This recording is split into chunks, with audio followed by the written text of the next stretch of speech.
Elle arrivera à la fin de la semaine et elle pourrait bien changer notre vie dans le domaine de la santé connectée. C'est l'Apple Watch. Et oui, cette Apple Watch que vous allez pouvoir précommander d'ici quelques jours n'est-elle pas le point de départ de la santé connectée nouvelle génération? On en parle avec nos invités, un représentant de WeThings et de la société iHealth.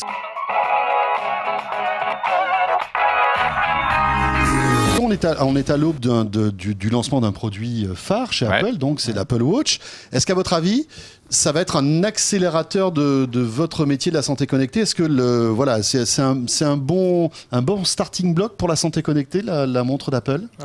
C'est déjà un accélérateur considérable à cause de ce travail qui est fait auprès du monde médical, comme je le disais, de faire accepter les données issues des patients. Après, ça crée ça crée une prise de conscience chez tous les utilisateurs Apple du monde, et ils sont nombreux, que le téléphone, une montre, un objet connecté, quelque chose de simple, qui n'est pas compliqué, permet de mesurer des données sur sa santé, et c'est pas réservé aux médecins. Chacun peut le faire. Donc il crée le marché, il le booste.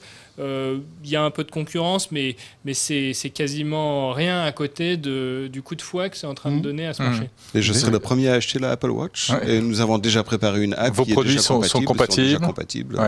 C'est même pas une question, c'est ce que je disais plus tôt, c'est que l'arrivée des GAFA, de Google, d'Amazon, d'Apple est en train de révolutionner l'attitude qu'a le grand public envers la santé.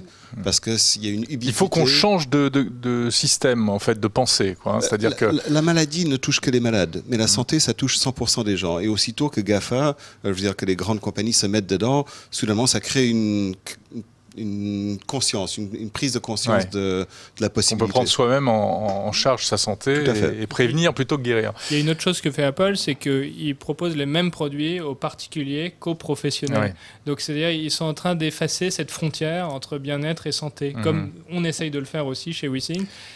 Chacun peut s'approprier des outils autrefois réservés aux pros.